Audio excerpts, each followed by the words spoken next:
aminareo anieny Tompo.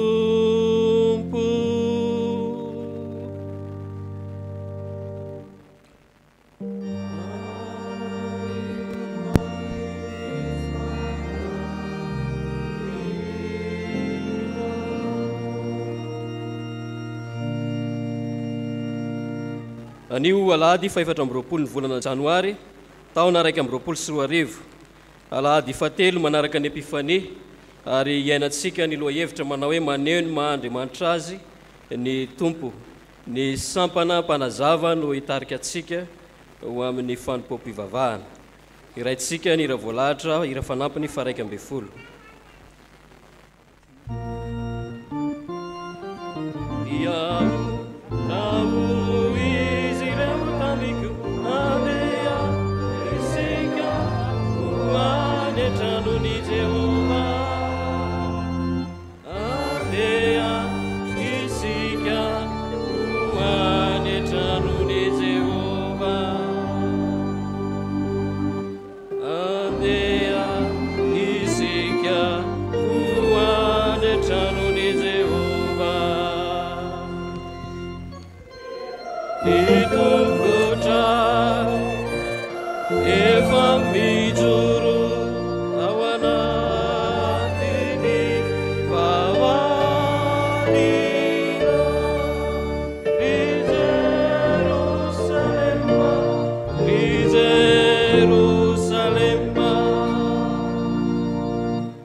Aminareo anie ny fahasoavana sy ny fiadanana avy amin'Andriamanitra iray tsy toa sy Jesosy Kristy tompontsika ho fidirantsika an'Andriamanitra dia araka ho vakintsika ny salamo salamo 5:7 ny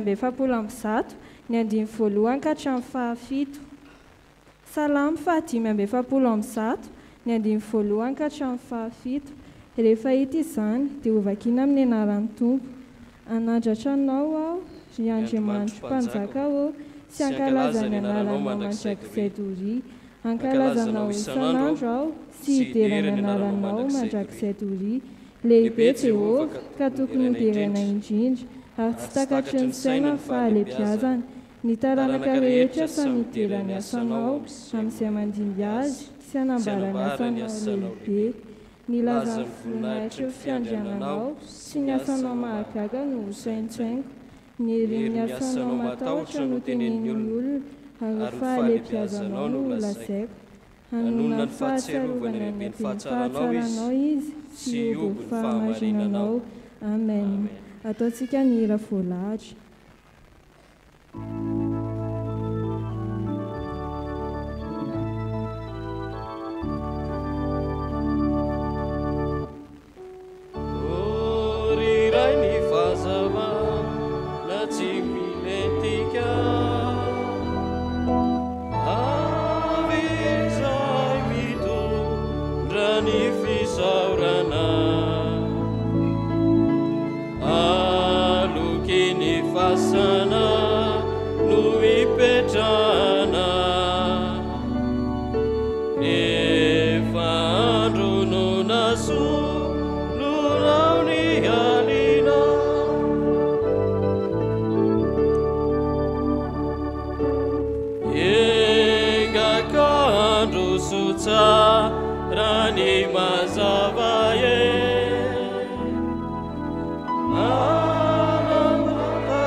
Vavaka isika, dia laza no atolotra ianao ry Andriamanitray no nanomezanao anay indray izao fotoana izao ahafahanay mankalaza ny anaranao. Mangataka fanahinao masina izay Jesosy mba hanatrika fena izao fotoana izao. Misy ireo namanay izay any an-dalana mikasa hamono izao fotoana izao, ianao no hanafaingana ny diany. Misy kosa ireo namanay izay tsy afaka manatrika izao fotoana izao, ianao aneny mamangy azy ireo tsirairay avy. Sitrakai tokoa Tompo ny anakambanay izany vavaka izany amin'ilay vavaka nampianarinao manao hoe Rainay izay ny an-danitra, ho masinany ny anaranao, ho tonga ny fanjakanao, hatao ny sitraponao, ety atantaka ny an-danitra, no hainany anona saza ho anay, ary mamelany erikay, tahaka namelanay izay melaka taminay, aza mitondra anay fakapanahy, manafanay amin'ny ratsy, hanao fanjakana sy ny hery, ary voninahitra mandrakizay. Amen. Petraka isika.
Hiaraka mankisiany teny sokatra masina isika.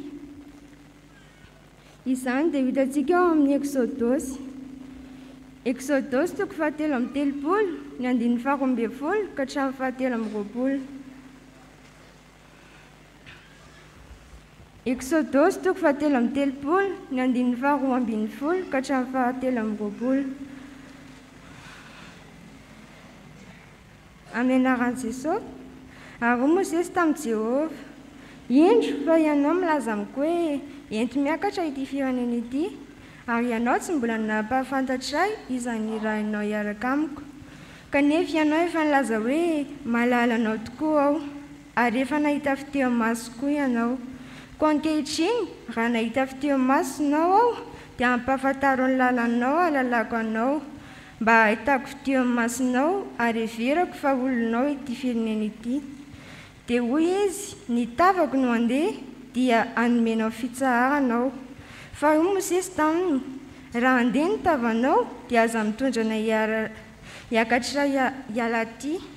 Fa inona nefa no ahafantarana fa nahita fiteo masonao izao sy ny olonao, momba tsy ny amin'ny andehananao miaraka aminay va?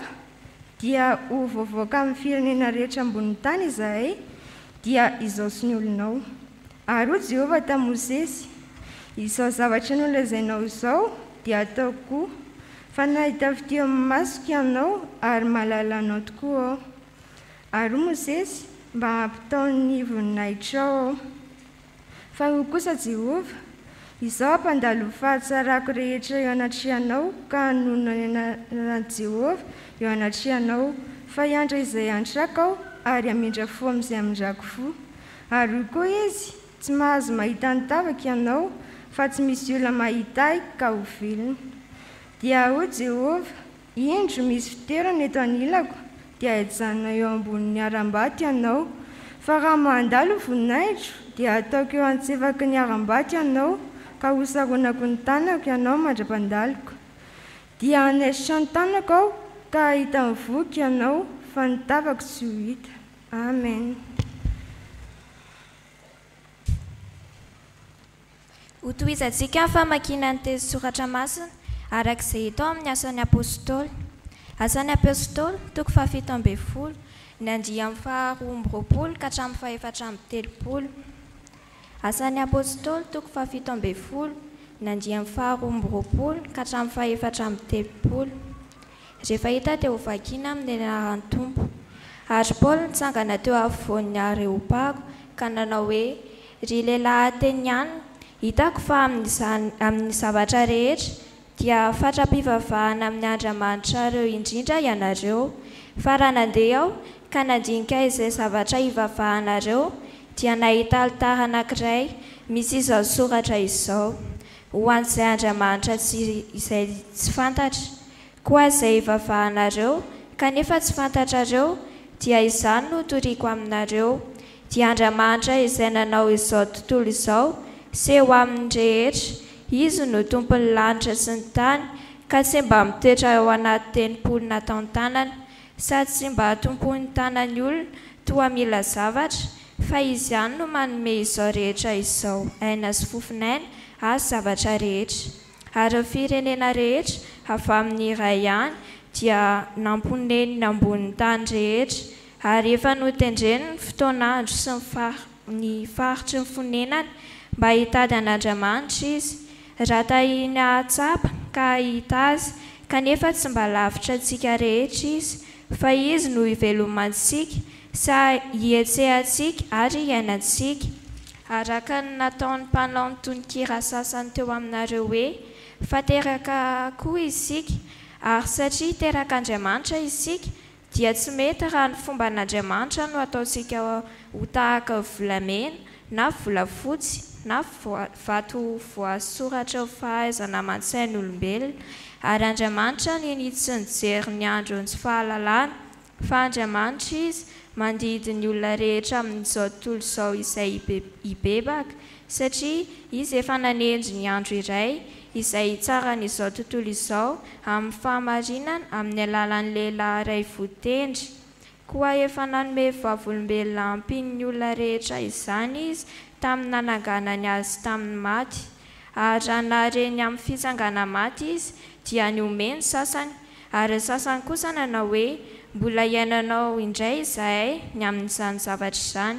Ary Paoly dia niala teo aminy, anefa ny olona sasany ray taminy ka nino mba hanamany izany Dionysio Areopagita sy ny vehivavy anankiray atao hoe Tamary, ary sasany koa mbola itony vakiteny.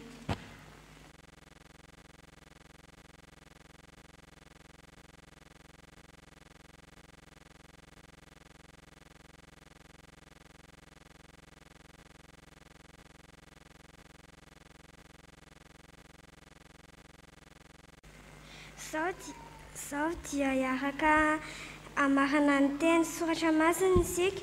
Izany dia hitantsika ao amin'ny filazantsara araka ny Matteo 7:17 ka hatramin'ny 17. Matteo 7:17 ka hatramin'ny 17. Rehefa hitantsika izany dia ho vakitsika eo amin'ny mpitsanganana.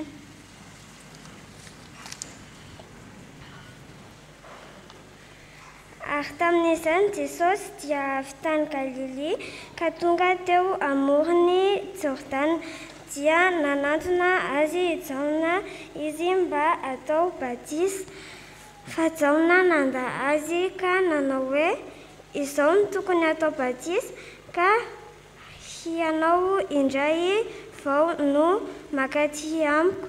Fa namaly Jesosy ka niteny taminy hoe ekeo ihany ankehitriny fa izy izao no mety amitsika antanteraka ny fahamarinana rehetra, ka dia nekeny izy. Ary raha vao natao batisa Jesosy dia niakatra avy teo amin'ny rano niaraka tamin'izay izy, ary indro nisokatra tamin'ny lanitra, ary hitany ny fanahin'Andriamanitra nidina tahaka ny voromailala ka nakeo amboniny. Ary inzao nisy feo avy tany an-danitra nanao hoe ity no zanako malalako izay sitrako. Ray masina sinana famarinana, teninao famarinana. Amen.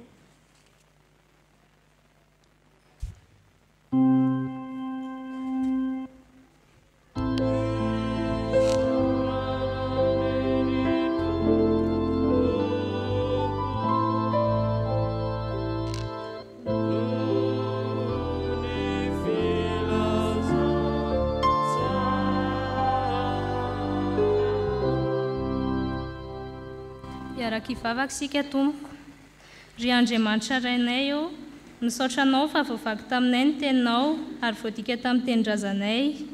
Raha hotoriana aminay izany Tompo, ny fanahinao masina anie hitoetra sy asa mahery aty anatinay tsirairay avy, ka ny mpanomponao izay hitondra ny afatrao dia tsy hanambara faty izay sitrakao. Mba taio ihany koa izahay mpiaina mba hitahiry afatrao izany ao am-ponay, ka mba ho mpiainy mpankatoa fa tsy ho mpiainy mpanadina. Amin'ny anaran'i Jesosy Kristy no angatahanay izany vavaka izany. Amen.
aminareo izay malalan'Andriamanitra sady voantsony masina ho aminareo ny fahasoavany mba ny fiadanana avy amin'Andriamanitra raintsika sy Jesosy Kristy tompontsika.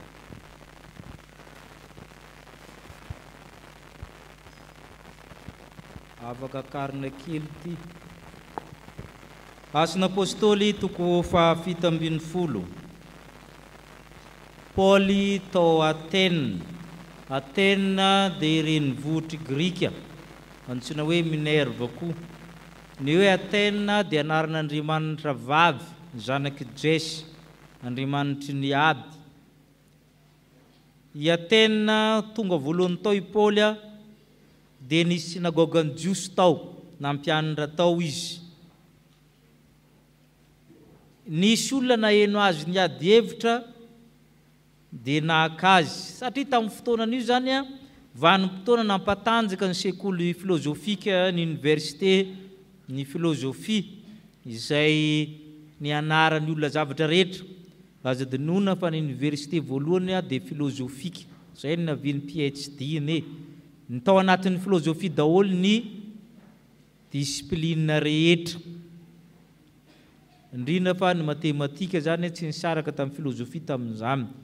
Ny tany naviany hoe les 7 arts. Dia ireo zany nakany Paoly mba handahatra. Ny fianarana tamin'ny andron'ny Paoly dia mandehandeha manaraka mpampianatra amin'ny olona, pédagogie de l'imitation. Ny mpianatra zany mandeha amin'ilay toerana misy an'ilay mpampianatra any. Mifindra monina ilay mpampianatra dia mifindra monina koa zareo. Mipetraka amin'ny toerana anankiray ilay mpampianatra dia mipetraka ao zareo. Izay ny fanao. Ka misy toerana atao hoe aéropage na aéropago, toerana fanehoana voka-pikarohana, toerana fikabariana, toerana fanaovana dievitra, toerana fanaovana lahateny na amin'ny retorika nalaza tamin'izany fotoana izany, karazana conférence izany. I toerana io zany nanasany Paoly. Ohatrany mba mitory zavatra hafa ianao, filozofia vaovao ve zany, fivavahana vaovao ve, fikarohana voka-pikarohana vaovao ve ndananao mba mandray anjara eo. Dia nahazo alalana zany izy hoe inona moa resan'ilay zalahy mibedibedy foana ity. Paoly apôstôly zany nivoantso teo. Dia izay no akatsika afatra androany inona ny tenenin'ny Paoly apôstôly. Ny zavatra tsapan'ny Paoly apôstôly zany be Andriamanitra le toerana ary manana maro amanjatony. Vakitsika ny asan'Apôstôly toko fahafito ambin'ny folo ny andinin'ny fahatelo amby roapolo. Andinin'ny fahatelo amby roapolo vakitsika. Fa raha nandeha ka nandinika izay zavatra ivavahanareo dia nahita alitara anankiray misy izao soratra izao: ho an'izay Andriamanitra tsy fantatra, ka izay ivavahanareo kanefa tsy fantatrareo, dia izay nitoriko aminareo. Izay ivavaha aminareo kanefa tsy fantatrareo, zany nitoriko aminareo. Paoly zany rehefa nandeha dia nahita Andriamanitra maro. Aza dinona fa talohan'ny Jesy mbola misy Andriamanitra maro, nisy ny classe des titans zany tao anatin'izay. Zay vao nandray fahefana Jesy dia feno Andriamanitra. Satria ny Grika dia firenena tia mivavaka, samy manana ny azy. Andriamanitra lehibe fotsiny zany amanjatony zany fa tsy mban'ilay madinidinika. Dia tsara mitenin'ny Paoly hoe rehefa nandinika izay zavatra ivavahanareo, tsy nataony hoe Andriamanitra fa nataony hoe zavatra, fa misy dikany zany. Satria zavatra le mipetraka eo, sarisary, vodihazo sy ny sisa mipetraka eo. Ka izay ivavahanareo nefa tsy fantatrareo nitoriko aminareo. Satria ny jiosy tsy afa-po, ny Grika tsy afa-po amin'ilay Andriamanitra. Misy alitara be dia be naovana sorona. Jeren'ny Paoly apôstôly misy anankiray tsisy sary fa soratra ny teo le hoe ho an'izay Andriamanitra tsy fantatra. Hoy Paoly hoe ty zany metimety amin'ny piesiko ty. Ity no ambarako anareo anankiray le tsisy sary ty. I Andriamanitra tsy manana sary io, tsy manana sampy io, tsy sady tsy sampy io, io le ho toriko aminareo. Zay koa nakatsika afatra fampielezantsika hoe iza moa le Andriamanitra ivavahantsika. Ny Grika mivavaka, fa mivavaka amin'ny zavatra ho Paul. Fa le anankiray tsy zavatra io tsy tamasy io io natoroko anareo. Zay koa zany natoron'ny Paul apôstôly ankehitriny sika zao olona mivavaka. Atoro ianao atoro isika sao dia nivavaka amin'ny Andriamanitra tsy fantatra. Be dia be ny olona nivavaka amin'ny Andriamanitra tsy fantatra. Fa tsy hoe mankaty am-piangonana dia mahafantatra Andriamanitra tsy izay mihitsy. Io Andriamanitra io zany anoroan'ny Paul antsika azy Andriamanitra ray tsy to. Andriamanitra ray tsy to. Tahaka nahoana moa zany Andriamanitra resahan'ny Paul zany. Dia vakitsika 720 sy 520 aloha. 720 sy 520 vakitsika. Dia Andriamanitra izay nanao zao tontolo zao. Sy ny eo aminy rehetra. Izy ny tompon'ny lanitra sy ka tsy mba mitoetra anatin'ny tempony natao tanana. Sady tsy mba tompon'ny tanan'ny olona toa mila zavatra. Izy ihany no manome zavatra rehetra zao. Aina sy fofinaina ary ny zavatra. Andriamanitra ray tsy to io Paul apôstôly sao tsy fantatrareo. Nareo zany sao dia mivavabava pona. Satria nisy nanao fanatotra teo. Voalohany Andriamanitra mpanao io fa tsy natao. Créateur fa tsy créature. Andriamanitra nahary ny zavatra rehetra io. Izy nanao n'izao tontolo zao sy izay rehetra eo aminy.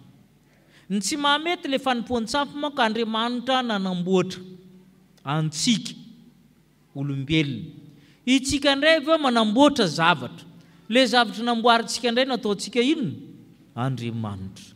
Maka tandroka, maka hety, maka inona atao Andriamanitra. Na atao intermédiaire amin'Andriamanitra. Tady fa ny intermédiaire tompoko aby dia mahasolo tenan'le olona. Misy maka mialokaloka izay tsy mivavaka amin'io fa mba mpampifandray amin'ny Andriamanitra io zay mampifandray anao ny solo tenany. Tady fa zay natao hoe ambassadeur. Tsisy alakalofany fa zay natao hoe mampisampy. Zay mampifandray anao amin'Andriamanitra dia solo tenan'le Andriamanitra. Ka tsy afaka milaza anao ty teknika mpifandraisana fotsiny ty vodihazo ty na ity tsangambato ity. Andriamanitra tsy mila mpanelanelana, tsy mila mpanera Andriamanitra. Ary zay no mahavoantsika zany hatramin'ny finoana aby misy mpanera. Efa zatra mpanera loatra manko. Ka tsy mila an'ireny zay mahatonga ny Paul miteny hoe nareo dia fatra-pivavaka amin'ny zavatra ivavahanareo, zavatra io fa tsy Andriamanitra nanao. Ny zavatra ny olona zany mieritreritra hoe mahafantatra Andriamanitra izy dia mankaty fa tsy mahafantatra Andriamanitra ny ankamaroan'ny olona. Satria Andriamanitra tsy mitoetra anatin'ny tempolo nataony tanana. Le mitoetra resahany ato de demeurer rester. Ny tena fahavazan'ny olona miseho mahafantatra Andriamanitra dia idiny ato Andriamanitra rehefa mody izy. Rehefa mody izy ajanony ato amin'ny chapelle Andriamanitra. Mazava tsara. Andriamanitra tsy mba mitoetra anatin'ny tempolo natao tanana. Ndikany hoe ajanonao ato Andriamanitra tsy sidirin'Andriamanitra amin'ny fiainanao. Zay nafantarina hoe tsy mahalala Andriamanitra. Tsy zay rehetra manao tsy anjery soratra masina na mitoriteny akory mahalala Andriamanitra fa jereo ny fiainana. Manaraka ana amin'ny asany ve Andriamanitra amin'ny fitantanam-bola, fitaizamin'ny zanany, fitondran'ny mpiasa ambany fifehezana, sa angalarin'ny daholo endamin'ny teny mpiasany, ampahorian'ny mpiasa ambany fifehezana, sa rehefa ianao koa le miasa dia rehefa avy eo mangalatra amin'le mpampiasanao, tsy mahafantatra n'Andriamanitra ianao. Ny manahirina dia feno tompona andraikitra, dekona sy ny sisa amin'ny toerana maro samihafa fa mangalatra. Ny malagasy dia anisan'ny olona farany izay mahay mangalatra projet. Feno projet Fanompoam anaovan'ny azy. Hainy tsara mangalatra an'io. Dia le zavatra tsisy vita, le projet nandeha ny vola azo. Nefa dekona tompona ndraiky sa mpandrefana samy tompo. Zany natao olona tsy mahalala n'Andriamanitra satria tavela ao amin'ny tempolo Andriamanitra. Tavela ao izy fa tsy nentiny niaraka taminy. Ka ninona toriny sy ampianarina tsy mahafantatra Andriamanitra io olona io. Fa ny olona mahafantatra Andriamanitra dia tsy manidina Andriamanitra ao amin'ny trano fivavahana satria tsy omby n'Andriamanitra io. ny manarak'izay ny olona mafantatra Andriamanitra ray tsy to tsy tavela anatin'ny tempolo fa manaraka anao n'aiza n'aiza mibaiko ny fiainanao. Andininy 20 teo tsy mba tompon'ny tanan'ny olona mila zavatra izy tsy filany zavatra nanomponan'Andriamanitra fa atokiny. Andriamanitra koa tsy mila zavatra tahaka ny reto Grika reto fanatitra natao be deaibe. Ny fomba fivavaka ao dia afantarina hoe tsy mahalala n'Andriamanitra ianao. Andriamanitra zany amintsika ndraindray dia mila kalmena kely rehefa tezitra. Ary zay ny fomba fivavaka matetika na amin'ny firenentsika azy. Asio vavaka kely fa manahira. Asio vavaka kely rehefa FKM zany hoe Andriamanitra zany tamtamazana kely fa tezitra dia kalmeo kely le Andriamanitra. Amin'ny olona sasany zay mihitsy ny asan'ny pasteur io tezitra Andriamanitra dia kalme kolo eo Andriamanitra pasteur fa amin'izay tsy mikapoka anay. Ny fanohitra amin'izay indray misy heverina fa Andriamanitra ty mpangataka mila zavatra. Jereo tsara 20 sady tsy tompon'ny tanan'ny olona tao mila zavatra fa izy ihany no manome. Itsika koa ndraindray mamila fila amin'Andriamanitra manao meko tsy meko. Andriamanitra dia mpanome. Raha ny tena marina dia Andriamanitra tsy mila rakitra. Oka zava. Ataon'inona moa hividy mofo gasy izy sa hividinina. Ny fiangonana ny mila ny rakitra io anaova ny asa rehetra ao amin'ny fiangonana. Fa Andriamanitra mpanome. Izay rehetra anananao io izy ny nanome azy. Izy ny manome azy. Ka tsy le hoe arary 100 sy 200 kory ty resaka ty. Fa Andriamanitra nanome ny ainao sy ny fofonainao. Ka tsy hainao ampifilafila Andriamanitra amin'izay ary 100 sy 200. Oka zava ny resaka. Ilaina ny rakitra mpandrosoana ny fanjakan'Andriamanitra ety an-tany fa tsisy idirana io amin'ny anan-danitra. Fa ny teny ilain'Andriamanitra dia izy anaka atolory aminy fonao.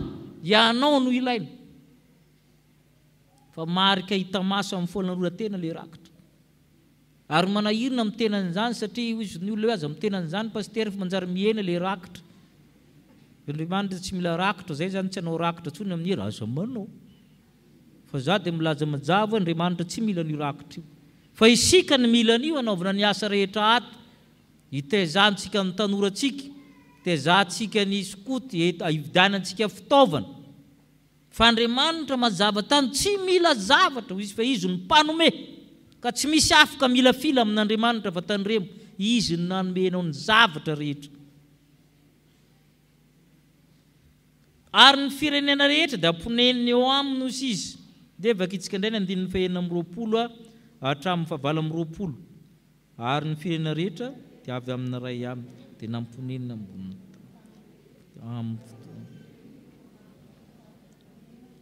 mba hitady an'Andriamanitra izy raha tahiny ka tsapaka atratsika.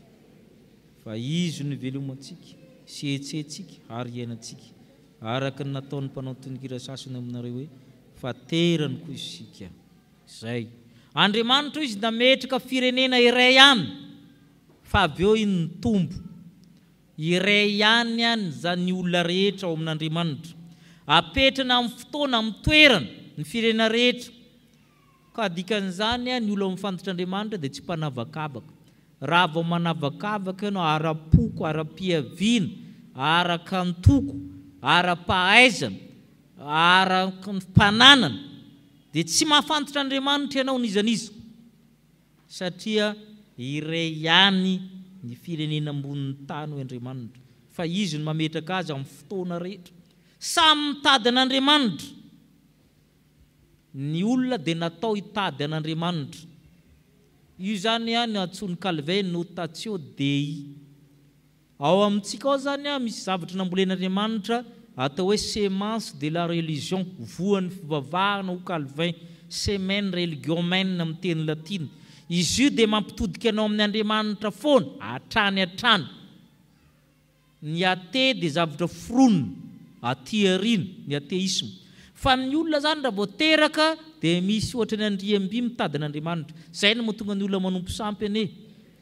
mitadin'Andriamanitra koa izy fa ny fomba tadiavana azy amin'ny tsy hitany zay mahatonga an'le izy hoe raha tahiny mahatsapa ka mahita izy fa ny olona zany natao hitadin'Andriamanitra raha te hanandro ianao atera mitoerana tsisy olona any zanakao mitezany radiako na tsy haiko dia miverena eno 20 taona fa nontanio izy misy Andriamanitra dia milaza hoe misy io misy zavatra ivavahany foana io mety vody azo mety inona fa isika zany nateraka hitadin'Andriamanitra ka natao hoe ateisma dia fanafanana n'izay zavatra izay fa io zany ao foronona fotsiny ateisma fa ny olona rehetra mitadin'Andriamanitra na iza naiza alehanao zany fa foronatsy mandeha mpiangonana ary io tsy dia nitsisy ny olona milaza hoe tsisy Andriamanitra fa terena hisy le ateisma fa ny olona kosa Paul mamoron'Andriamanitra izy rehefa tsy mahafantatra ny tena izy satria nateraka hitadin'Andriamanitra zay mahatonga ny mpanao tononkira teto aminareo Paul mandresy lahatra andreo ateny aminareo ny mpanao tononkira nareo miteny hoe izy no velomantsika izy no etsentsika izy no iainantsika terany koa isika tononkalon'zareo manko zany le olona nanao an'io tsy olona pakany amin'ny fivavahandry Paul fa olona manompo sampy dia nahatsapa izy hoe zanak'Andriamanitra ny olombelona ianao koa ve mahatsapa an'izany zay mahatonga antsika hoe raitsy to Andriamanitra raitsika izy terany koa isika zay no ampianarin'ny Paul apôstôly amin'ny reto grika ireto hoe io dia Andriamanitra raitsy to mpanao fa tsy natao tsy Andriamanitra mila zavatra fa mpanome hatramin'ny fofonainao izy no manome azy Andriamanitra raitsy to fa ny faharoa dia Andriamanitra mpitsara ny zavatra rehetra vakitsika ny andininy 720 maninona moa Andriamanitra mitsara manasazy tezitra andininy 720 ahoana ho sisa ary satria teraka Andriamanitra isika dia tsy mety raha ny fomban'Andriamanitra no ataontsika ho tahaka ny volamena volafotsy na boaty voasoratry ny fahaizana mantsaina olombelona zay matezitra Andriamanitra nanome nanamboatra tsy mety ho Paul apôstôly raha ianao zanak'Andriamanitra ny fomban'Andriamanitra soloanao zavatra hafa ary zay mahatonga ny olombelona ny biby tsy manana lojika indrindra ety an-tany izy no manana indrindra koa nefa ianareo efa nahita akoho kely natina vody azo mikikikiki iandry an'io reniny azonareo fa nyresaka zany na nahita kisoa kely dia le vongam-bato mipetraka eo teneniny sorany menaka ny olombelona ihany no manana obolana hoe ny vatolampy ary raha nahitana dia hosorana menaka tanareo sa ny olombelona ihany manao an'izany ny olombelona ihany manao an'izany fa tsy mahita ianao biby dia soloana io tahaka izany koa ianao ve mba hafaly raha ny zanaka ao an-trano izy miteny hoe le vodomanga ao an-jaridaina io ahoana dada ho izy fa zay ny le ataontsika zay le atao mody mankaty mpiangonana fa mbola manasiny ary ambomanga amin'ny sisa rehetra ary fa zay le atao zay ny le matezitra n'Andriamanitra amin'io ary zay le fitsarana tsy mety ho Paul apôstôly raha ny fomban'Andriamanitra ianao miteny zanak'Andriamanitra avao anao mitena mitakela bolamena sary volamena ry hoe raiko ianao no tena mikarakara namonjy tamin'ny ady na volafotsy na manompo ny fahaizana satria tamin'io andro io zany ny manam-pahaizana be ny olona tany ateny andro ny filôzofia greka zany dia ny olona manam-pahaizana zany pakeo amin'ny aropage io zany olona manam-pahaizana daholo ny pakeo ary tena mahay dia any misy ny sekolin'ny Platon miteny hoe nul n'entre ici s'il n'est géomètre dia zay zany mahatonga hoe tandremy koa ozy izy Paul fa tsy hoe volamena sy volafotsy ihany natakalon'Andriamanitra fa ny fahaizana mampahalalana koa rehefa miamahay dia mia tsy miraharahan'Andriamanitra manomboka amin'ny baka eo rehefa tonga le Fanompoam-pivavahana alohan'ny fanadinana dia feny fiangonana mivavaka examen vita dia efa manomboka ny manala azy aloha fa tsy izay moa le fandehana rehefa afaka moa vao mainka mivaralila zay tsy afaka moa miverina mivavaka dia izay le izy hoe efa manomboka zany ia dia rehefa mianatra amin'izay anjery mantolo dia miabebe aloha dia efa toerina daholo indray ny zavatra nampinoana azy teo dia tsy hitany alehany matozy miverina eo anao mariazy izy izay dia ndana mianatra katekomena izy pastera fa taizy ianao ny tsy hita izay le fiainana zany hoe le tsy mety ho Paoly apôstôly mahazana zay mahatonga Andriamanitra tezitra zay mahatonga azy lasa mitsara antsika amin'le ataontsika hoe efa nataony hoe ho zanana nefa solotsika vato-mankazo fahalalana zavatra maro samihafa eo amin'ny fiainantsika zany asolontsika n'Andriamanitra andininy fahatelopolo vakitsika ary Andriamanitra ninitsy nijery ny androny tsy fahalalana fa ankehitriny izy mandidina rehetra amin'izao tontolo izao mba hibebaka Andriamanitra mandidy ankehitriny azony atao manadino ny lasanao fa ankehitriny tsisy atakandro mandidy Andriamanitra mandidy ny olona hibebaka satria maninona hisy fitsarana izao tontolo izao ary matetika adin'ny olona miseho mahafantatra n'Andriamanitra io fitsaran'Andriamanitra io ny fitsaran'Andriamanitra dia midika fa tsy tambatambazina ianao hivavaka tsy tambatambazina ianao hankany an-danitra zay koa ny fahavoazan'ny olona amin'izao heverina fa tambatambazana izy hivavaka tambatambazana izy hiakatra n'an-danitra tsy tambatambazina ianao fa hanaovana antso entanina ianao ary raha misy olona manasanao hoe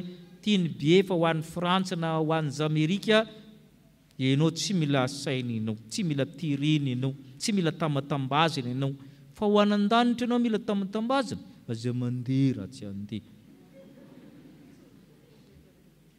satria ny antony vavahana mihitsy ny tsy azonao heveriny sasany fa filan-javatra ety amin'ny tany ny vavahana ary zay mahatonga ny Europeana tsy mivavaka firy satria efa manana ny ampy izy ka tsy zany ny antony voalohany vavahana dia hoe ny fiainana ety an-tany dia fohy ka misy fiainana aoriana ao zay tsy ananao soatsony fa na ianao miakatra na ianao midina na ianao fiainana mandrakizay na ianao fijaliana mandrakizay zay aloha ny voalohany ny antony vavahana ary tsy azony olona mahatonga azy mamila fila amin'Andriamanitra mamila fila amin'ny fiangonana hoe misy fiainana ao ankoatra ao ka ianao ve mbo hoany rehefa hoany ianao ity ny lalana dia Jesosy Kristy zay nge ny antony voalohany vavahana fa ny sisa rehetra dia fanampy ny tombotsoany ety amin'ny tany ka atsao aloha ny fanjakana sy ny fahamarinana dia hanampy ho anao ny antony vavahana mihitsy ny tsy azony olona hoe misy fitsaran'Andriamanitra ka ianao mankaiza rehefa avy eo zay olona matsapan'izany ihany mivavaka ho an'le vazaha satria izy manana ny ampy heveriny fa ny fitadiavan-javatra ny andehanana am-piangonana misy fiainana ao ankoatra ao zay mahatonga zareo vitsy mivavaka satria efa ampy ny zavatra ilainy aty amintsika indray be mpivavaka fa be tsy androfana ny antsasaky ny olona mankaty mpiangonana dia tsy mahalala akory ny antony vavahana raha notaninao izy mahay tsy anjery soratra masina firifiry fa jereny fiainana fa tsy mifanaraka amin'ny soratra masina resahany io allo ary mahita an'le izy tsy miteny soratra masina fa mandreraka satria dia raha molona izy ny tompo fa ny fony manalavitra manao pitary bato vilam-bava ary zay mahatonga ny Paoly apôstôly miteny misy fitsarana dia misy fitsanganana maty zay ny antony vavahana zay ny antony vavahana Andriamanitra feny fahatsarana le Andriamanitra zavatra roa nampianarin'ny Paoly antsika hoe Andriamanitra iso tsy fantatrao izay vavahanareo kanefa tsy fantatrareo nitoriko aminareo Paoly apôstôly dia Andriamanitra raitsy to Exodosy 7:30 ilazany Andriamanitra ny fahatsarany rehetra Exodosy 7:30 vakitsika fa ho kosa Jehova izaho ampandalo ny fahatsarako rehetra eo anatrehanao ka nono anaran'i Jehova anatrehanao ka hiantra zay hiantrako ary amindra fo amin'izay amindrako fo. Zay le Andriamanitra. Amin'ny soratra io misy tavan'Andriamanitra anankiroa. Ny ray tava grand T manomboka azy, ny ray tava sora madinika na minuscule. Le tava anankiray io anjelin'Andriamanitra, midikana io le anjelin'i Jehova le misy majuscule na sora baventy. Ka hoy Paul sy Mosesy hoe tavanao raha tsy araka aminay aza mamitaka anay ianao, aza mandeha miaraka aminay. Aoka hiaraka aminay mandrakariva ianao amin'ny alalan'ny anjelinao. Hoy Mosesy, dia nanaiky Andriamanitra. Satria Israely nampiditra dia saika nasoran'Andriamanitra ilay anjely. Ilay anjely io atao hoe tavan'Andriamanitra. Dia io zany saika isoron'Andriamanitra dia niangavo Mosesy hoe aza avela hiala aminay io anjelinao io. Dia faly Andriamanitra nahita ny fitiavan'ny Mosesy hoe nahita fity eo masoko ianao. Zaho ampandalo ny fahatsarako rehetra aminao. Ary zay ny tian'Andriamanitra atao aminao amin'ity andro an'ity. Raha mantena mino azy ianao ray, tsy toanao rainao. Omena anao, aseho anao zany ny fahatsarana rehetra izany. Anonona anarana aminao izy. Ny fanonona anarana dia midika fanomezana anao fahefana. Manana fahefana ianao anonona ny anaran'Andriamanitra. Amindra fo aminao izy. Zay le Andriamanitra sady raitsika no tsy to. Ary zay le Andriamanitra miantso anao ankehitriny. Ka ianao izy rehefa mandalo ho Andriamanitra saromaka ianao satria tsy misy mahita anaka velona. Isika zany amin'ny fahotantsika dia tsy afaka miatrika an'Andriamanitra na oviana na oviana. Fa saromany tahaka ny Mosesy dia nandalo Andriamanitra dia tsy hitan'Andriamanitra, tsy hitan'ny Mosesy Andriamanitra fa ny lamosiny ny voninahitra no hita. Inona midika an'izany? Rehefa miaona amin'ny tompontsika dia saroman'Andriamanitra amin'ny alalan'ny rany Kristy. Fa raha vao tsy manana ny rany Kristy ianao tsy afaka miaona amin'Andriamanitra. I Kristy le fisaromana omenantsika. Io Kristy io nankasitrahan'ny Tompo amin'ny Matio 7 teo. Izy ihany le nitenenany hoe nisokatra tamin'ny lanitra. Jesosy zany ny mpanokatra ny lanitra hidiranao ny dikany. Dia ny fanan'Andriamanitra nidina tahaka ny voromailala. Jesosy zany mpanome ny fanan'Andriamanitra. Ary Andriamanitra miteny hoe ty ny zanako malalako izay sitrako. Zay miaraka amin'ny Jesosy zany afaka miantso n'Andriamanitra hoe ray. Zay mahatonga antsika afaka miantso azy hoe aba ray eo. Satria na dia tsy tosy mahery ary izy, tsy mila zavatra amintsika izy, fa mpanomentsika rayntsika kosa. Azotsika hiangaviana, azotsika hiantanintany. Aza miandry azy hitsaranao, hitsarantsika, fa manatona azy. Fa izy miteny aminao hoe izay manatonay tsy mba ho laviko mihitsy. Ho an'Andriamanitra reriny ny voninahitra. Amen.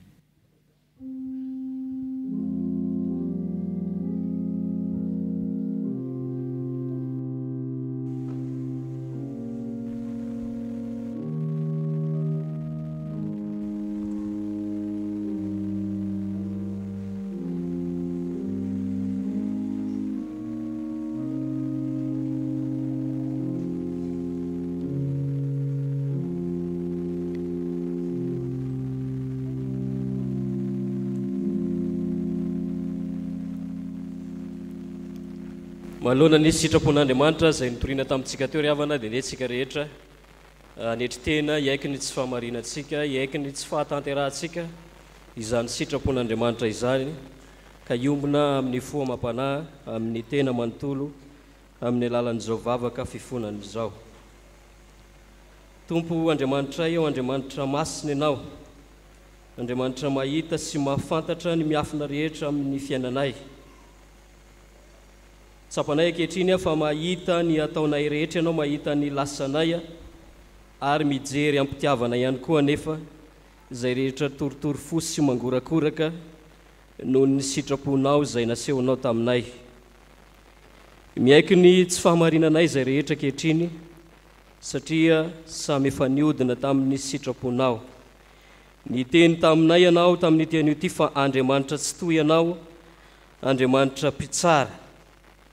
izay rehetra dia tsy tanteraka tamin'izany fahafantarana anao zany ka betsaka taminay no mbola miantehitra amin'ny sampy sy izay rehetra heverinay fa azo ianteherana eo amin'ny fiainanay ny vola ny fahaizana ny zavatra maro izay eritreretinay fa mahasoa noho izany ry Tompo Andriamanitra dia tsy mahagaga raha maro aminay no mangalatra tia vola tia kolikoly sy ny endriky ny fahalovana rehetra tsy mirarany namana tsy mirarany madinika Tompo Andriamanitra Andriamanitra mpitsara ianao araka ny sitraponao ary izay rehetra dia samy namindranao foa satria tsy nalefanao avy hatrano amin'izany fitsaranao zany fa mbola nididinao indray hibebaka ny fanainao masina ne hitarika anay rehetra anananay fibebahana marina tokoa eo anatrehan'izany tsy fahaizanay mahafantatra anao Andriamanitra eo amin'ny fiainanay zany ny fanainao Andriamanitra ny herinao Andriamanitra hitoetra aminay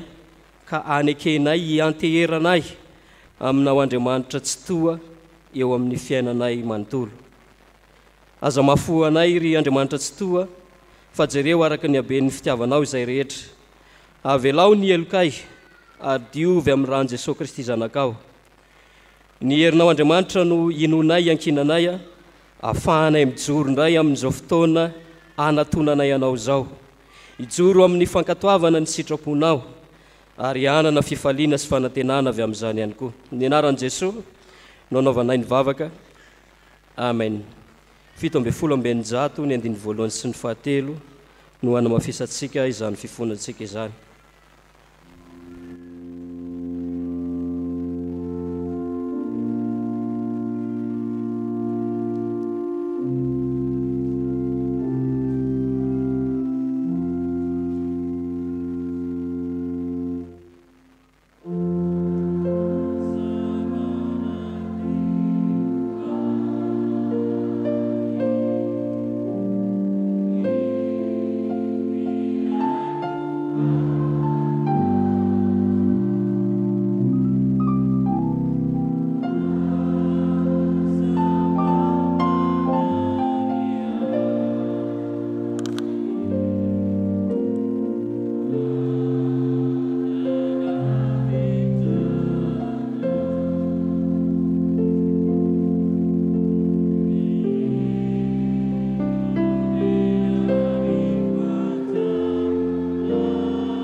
marina tokoa ary vonina anatona n'izany raitsy to izay mpitsara nefa kosa tiantsika zany nitsangana indray ny teso mafaly fa mafany fahotantsika izy ho ny Tompo aminao fitiavana mandrakizay ny tiavaka anao ary zany nampaharetako famindram-po anao ka ho tenterahako tokoa ny fanasitranana anao ka ho sitranoko ianao ho dioviko afaka amin'ny elokao ianao zay nanotanao tamiko avelako ny elokao rehetra zay nanotanao ary omeko anarana mahafaly anarana mandrakizay ianao izao rainao ianao zanako no zany ary riavana dia voavela sy voavavako fahotanareo ny aminaran'le Kristy Tompo ko samy amideran'ny Tompo ianareo sambatra ny olona zay voavelan'ny elona sy voasarona ny fahotany sambatra ny olona zay tsy sain'i Jehova heloka ary tsy misy fitaka ny fanahy. Amen.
Iomina amin'ny vavaka fangatahana isika rehetra ry havana. Andriamanitra Rainay eo misaotra anao izay ny amin'ny sitraponao izay anehoanao hatrany amin'ny fiangonana ny maha izy azy anao Andriamanitra. Andriamanitra tsy toy ianao ka manome fa tsy mba mila zavatra ary Andriamanitra mpitsara ihany koa ka mitaona anay rehetra hanantona anao. Mametraka eo am-pelantananao ny fiainan'ny fiangonana izay araka izany mba hifikitra aminao ny fiangonanao tsirairay avy. Misaotra anao izay ny amin'ny fahatotosan'ny herinandro ny fiaraha-mivavaka maneran-tany tamin'ny herinandro lasa iny ary farananay amin'ny tian'io ty.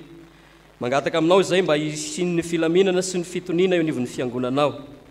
Tsaroana ihany koa androany ry Tompo Andriamanitray ny fiombonan'ny fiangonana kristianina eto Madagasikara na ny FFKM. Efa niteny ianao ny aharay anay rehetra ka ianao no mahafantatra tsara ny sehatra ahafahanay miaina izany fiombonana sy ny firaisan'ny fiangonana izany.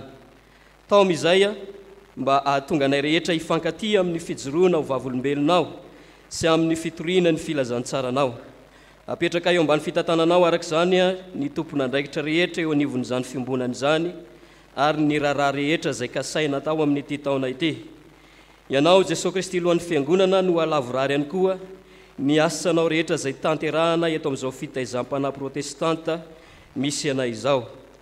Amin'ny tian'io ty dia mivavaka manokana izay ho an'ny sampana mpanazava stily ny angatahanay ho azy ireo dia ny irosony izy ireo hitombony hatrany amin'ny finoananao ka ahafahany manatotosa ny iraka rehetra izay nankininao tamin'izy ireo. Tsaroana ihany koa ny fiainan'ny firenenay. Tsy miafina aminao fa no nietraketraka olombelona manoloana ny tontolo iainana sy amin'ny mpiarabelona aminay. Dia betsaka ny faharatsiana mitranga ankehitriny izay mifototra aminay ihany. Anisan'ireny ny herisetra ny tsy fampitsakafo, ny fahasairana nateraky ny rivodozana, ny korontana nateraky ny tsy fitok-dikevitra samihafa ary ny fiakaran'ny vidim-piainana sy ny fikorotana ny tontolo iainana. Tsy misy valim-pity ary tsy misy valim-bavaka lehibe ho anay mihoatra noho ny mahafantatra anao Andriamanitra. Ka atao amin'ny malagasy rehetra hitodika hiantehitra aminao Andriamanitra. Ampio ihany koa ny fiangonanao mialoana izany mba hahafahanay mitory ny filazantsaranao amin'ny fahalalana ka iaina ny vahoaka malagasy rehetra amin'ny fiadananao. Andriamanitra o Andriamanitra tsy toa Andriamanitra mpitsara ianao koa ampandalovy aminay araka ny teninao ny fahatsaranao rehetra. Ampandalovy amin'ny isam-batan'olona amin'ny tokantrano ary ho an'izay rehetra na eto an-toerana na ny any ampitan-dranomasina any izay zanaka izao fiangonana izao. Miasa amin'ny tenanay tsirairay avy mba ahaizanay mijoro ho vavolombelonao noho ny finoananao Andriamanitra. ianao ihany koa no anasitrana ho an'izay rehetra ao anatiny tsy fahasalamana anafaka ny rehetra izay ampahorin'ny aretina ary ama izay endriky ny famatorana mianjady ao amin'ny fiainanay ankininay aminao ny ananan'ireo namanay ny fianakaviana izay ao anatin'ny fahoriana ankehitriny ianao no ampahery ampionina azy rehetra Andriamanitra foy ny fisainanay koa izay rehetra mahasoanay dia arotsay aminay araky ny haben'ny indrafonao ny anaran'i Jesosy no anaovanay izany mivavaka izany amen ny olona izay voavela heloko ary havana dia samy ijoro ho vavolombelon'ny finoana ka ny fanekem-pinoana laharana faefatra no ijoroantsika vavolombelona amin'ny ity anio te fanekem-pinoana laharana faefatra manambara ny finoantsika an' Jesosy Kristy isika dia araka ny teny Jaona mpanao batisa hoe sy araka ny teny nataony Andrea hoe efa nahita Mesia izahay sy araka ny teny nataony Natanaela hoe Rabi ianao ny zanak'Andriamanitra ianao ny mpanjakan'i Israely sy araka ny teny nataony Samaritana hoe tena nainona andre ka fantatray fa izy tokoa ny mpamonjy izao tontolo izao sy araka ny teny nataony Petera hoe ianao ny Kristy zanak'Andriamanitra velona ianao ny manana ny teny fiainana mandrakizay ary araka ny teny nataony Tomasy hoe Tompo sy Andriamanitra amen manasa tsika rehetra ry havana hipetraka misy ireo avantsika manolotra ny zanany mba ny fiangonana azo nitsodran'ny fiangonana na azo 5 fara ho arabaitsika raiky ambienipolo amin'ny fitonjato dia hiakatra ireo izay nahazo 5 fara amin'izany fanoloran-jaza izany ry Jesosy zoko be fity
zazakely raha ndre mamonjy ny rantonoa ny ray aman-dreny raha ndre mamonjy andiny rina sy raha mamonjy sozona andrianina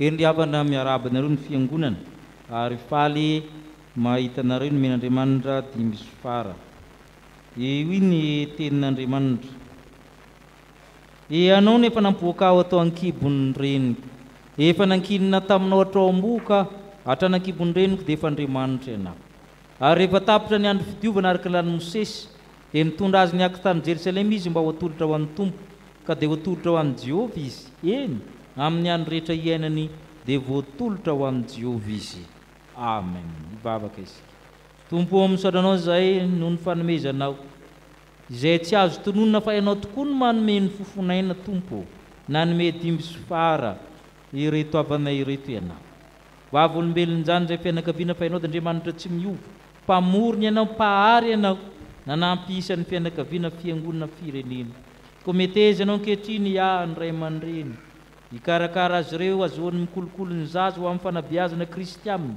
hampanjaka amin'ny tokantrano izay ny fitiavana ny fanantenana ny finoana hatsapan'ny zaza fa tena tokantrano misy Andriamanitra izany tokantrano izany ary mahafantatra anao Andriamanitra izay raitsy to sady mpitsara marina toan'ny fanahy mazoto ny ray aman-dreny ary ampio ho amin'ny sakrameta amin'ny fotoana mahamety izany da io koa izay fiangonana mba hitaiza ireo zanaka tsy 5 farany menao anay izany nangatany aminaran'i Kristy izay vela sy manjaka miaraka anao amin'ny fanahy masina amin'ny taona rehetra mandrakizay amen dia ento izao zaza izao tario mba hitombo saina hitombo fity tombo tena sy fanahy androso fity amin'ny Andriamanitra sy ny olona ary ho mananareo ny amin'ny sakrameta dia aminaran'ny fiangonana dia miarabanareo izahay.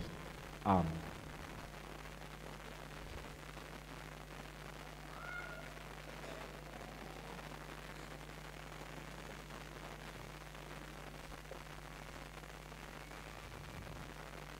Ny fahasoavana manaraka ny amin'ny sakramentan'ny batisa vala miefapolo amby roanjato andininy voalohany sy ny faharoa dia io manao amin'izany isika hiatrika ny alitara masina ny ray aman-dreny.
Pipaliana ry avana raisitsika rito avantsika rito manolotra an'izany no amin'izany sakramentan'ny batisa izany. Hoy tsika ny tenin'ny fanorenana izao sakramenta masina izao. Hoy ny Tompo, efa nomenay ny fahefana rehetra nandany sy etỳ an-tany, koa mandehany ianareo, dia atao mpianatra amin'ny firenena rehetra, manao batisa azy ho amin'anaran'ny Ray sy Zanakary ny fanamasina, sady mampianatra azy tandrina izay rehetra no nandidiko anareo. Ary ino izao mombana mandrakariva ambara-pahatonga ny fataperan'izao tontolo izao. Arahoriko ny fanekeko amiko saminao, mba mitaranaka mandimy anao, mba ho fanekena mandrakizay, mba ho Andriamanitra sy ny taranako mandimy anao ary anao kosa dia ho zanako. Fa ianareo rehetra dia zanak'Andriamanitra amin'ny finoanan'i Kristy Jesosy. Tsy misy tsona jiosy na grika na andevy na tsy andevy na alahy na vavy fa iray ihany ianareo ao amin'ny Kristy Jesosy. Amen. Misy fanekena ilain'ny fiangonana aminareo dia valinareo araka izay sitraky ny fonareo. Moa manolotra marina ity zazy ty ho Andriamanitra raintsika va ianareo. Ekenareo va nijoro na amin'ny teny na amin'ny asa ho mpanompon'Andriamanitra mahatoky hahatonga anareo fianarana ho an'io zazy io amin'ny androm-piainanareo rehetra. Ekenareo va natitaran'ny fiangonana amin'ny zazy io ny fitaizana rehetra araka ny filazanjara tokony atao aminy, hitomboana amin'ny fahalalana izao fahasoavana lehibe izao. Anekenan'i Jesosy Tompo azo ny hery andava ny asa satana rehetra. Voninay vavaka ho azy sy ampianatra azy vavaka ary ampiditra azy mpianatra sekoly alahady va ianareo. Ekenareo va ny ampianatra azy ny antony izao fanaovana batisa izao ary ezaka ka hahatonga azy mpanefana samin'ny Tompo. Mandre nareo Andriamanitra, okarinareo totika any amin'ny fiangonana anambara mpahabe maso izany fanekenareo izany.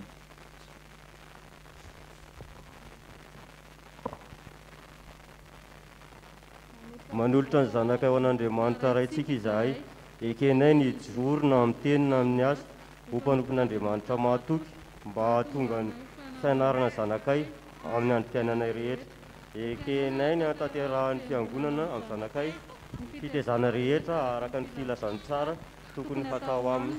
Mba hitombony amin'ny fahalalana izao fitaizan'Andriamanitra izao tianekeny Jesosy Tompo mba azoany kely andavany asany satana rehetra. Vonina ny vavaka ho azy izany, vavaka ampiditra azy mpianatra sekoly alahady.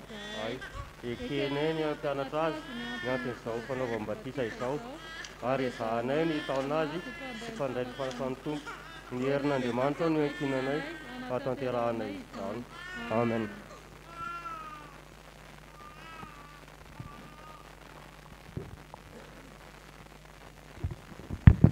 Mandre anareo Andriamanitra ary matoky azy fa ny heriny dia tanterahana amin'ny fahalemena. Manaza antsika fiangonana ritsangana angataka ny fanahy masina.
Mivavaka isika. Andriamanitra raitsy toa ty dia ty anay tokoa ianao, ary ny fitiavanao dia melomandrakariva ny fitiavanay ianao. Tsaronay zao ny didiny Jesosy Kristy Tomponay sy ny teny fampanantenana nomeny tamin'ny nanorenana ny sakramentany batisa. Koa mitalao aminao zay raha eo manatrehanay, aoka ny fanainao masina anome hery ny asa tanterahanay eto ampanaovanay zao batisa zao. Rano mamelombelona zavaboary ity ary manasa ny lotony nofo mba ho famantarana ny fanadiovana anay ho amin'ny fiainana vao Kristy. Ity zaza zay atao batisa ty ho voaray mandrakizay amin'ny fanekenao ane, ary ampitafio ny zanakao ihany koa, ampiraiso endrika aminy noho ny asan'ny fanainao masina zay mitarika azy isan'andro amin'ny voninahitra ao mandrakizay. Misaotra anao zay ankehitriny Andriamanitra ho fatateraka ny fandrindreto ray aman-dreny reto, miombonay na om Jesosy Kristy ny zanany ka isany vahoaka ny fanjakan'Andriamanitra. Ny angatahanay fiangonana dia ny hitehirizanao ty zazy ty ao ambany fahasoavanao ka mba hampaharitra azy hatramin'ny farany amin'ny fivavahana aminao. Ampino ray aman-dreny sy ny mpiantoka mba hazony manatanteraka ny fanekena zay nataony teo anatrehanao. Mba ny fahasoavanao ny ezaka rehetra ataon'ny fianakaviana, ny ray aman-dreny ary ataon'ny fiangonana amin'ny fitaizana ity zazy ty. Amin'ny anaran'i Jesosy no angatahanay izany vavaka izany. Amen. Petraka ny fiangonana. Razafindrasanga Midera Francis. Iza manao batisanao amin'ny anaran'ny Ray sy ny Zanaka ary ny Fanahy Masina. Amen.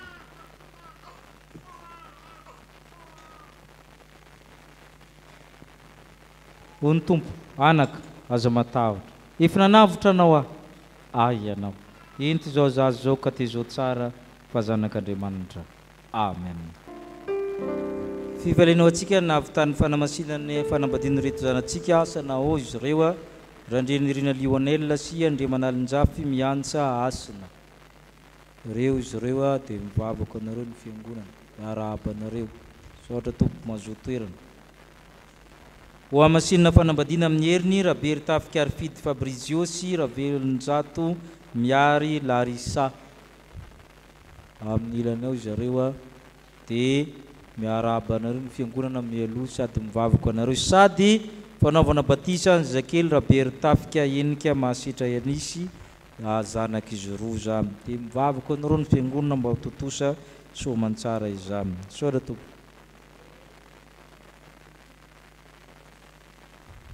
Namoe ray aman-dreny anankiray tsika eto amin'ny chapelle dia olona mamafina no ahafantarantsika azy mamafina dia mamangy tsika fiangonana rehefa mirava ny Fanompoam-pivavahana.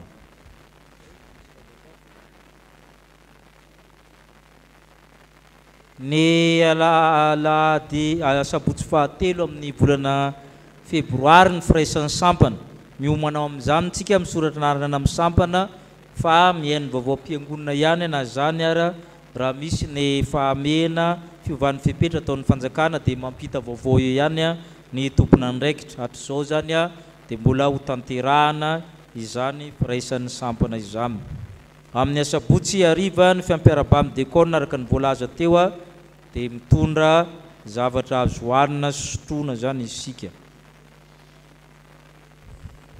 Manana namana vaovao isika angatahana hitsangana raha ao Rasolo Herson mahery Falina sy Kolona raha Herson raha Soanjatovo Nambinina. Asana ao izy mianada. Izy ireo dia mpandrefana samy tompony anankiray zany amin'izy ireo tonga eto amintsika izy ireo. Efa teo izy tamin'ny alahady teo dia tonga eto amintsika zany dia hiara-monina ety amintsika. Araka ny voalazany petadridrina ririniry sy arivelany aria dia misokatra amin'ny febroary zany ny fanadinana hidirana hitsapana zay antso amin'ny mahampitandrina zany. Sao dia ianao ny voantso dia tsapao eo zany raha te hidikizo ianao dia tsapao ao amin'ny febroary zany misy ny fisoratana anara. Ny fifoazana sapara fifoazana dia manolotra antsika asa fampaherezana aorian'ny fotoana izay mila izany dia mijanona. misy amintsika na amin'ny tany amin'ny fandaharam-potoana satria iray aman-dreny lehibe iombonana leny nandao antsika amin'ny larobia zany no eteto amin'ny chapelle noho ny fahamena manko misy ny tsy afaka irodorodo miaraka amin'ny fiangonana da afaka mankany ianao fa amin'ny larobia zany vao fandevenana afaka mankany ianao ny rariva na ny latsinainy talata takizany koa ny sampana zay ifanotrona fa ny an'ny fiangonam-be no atao rehefa mirava ny fiangonana da apalalaintsika zany fa amin'ny larobia vao mandevina izy ireo da afaka mankany zany ny sampana fifazana ohatra dia isafidy amin'ny fotoana hafa izy satria mbola manao zavatra iroso amin'ny rakitra isika eo ny antokopira n'olitra hira amintsika amin'izany eo koa ny sampana raha mbola manana hira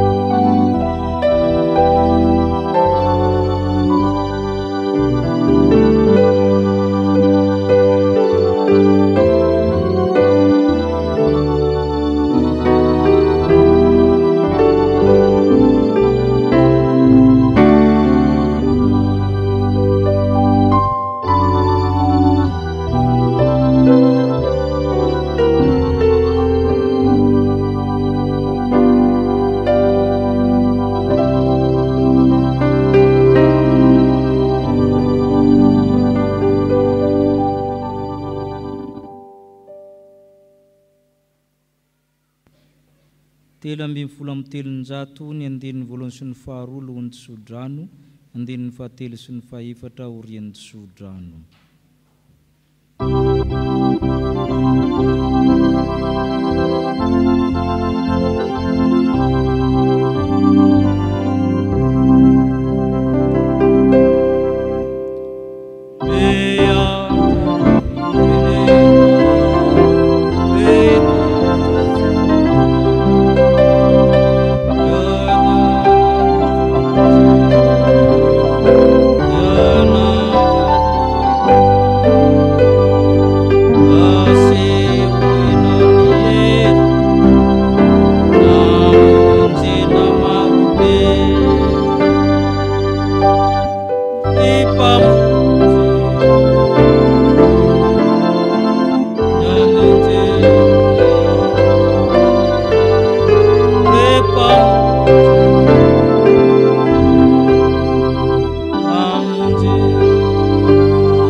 Andriamanitra aminareo izao tsodrano izao Andriamanitry ny fiadanana masinareo samotanteraka ka iaro ny fananareo iaro ny tokantranonareo iaro ny ainareo iaro ny fitiavanareo izy ka fiadanana eo ianareo fitiavana eo aminareo finoana koa aminareo avy amin'Andriamanitra iray ny Jesosy Kristy tompontsika fahasoavana ny ho aminareo rehetra tian'i Jesosy Kristy tompo amin'ny fitiavana tsy mety levona amen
petraka ivavaka mangina isika.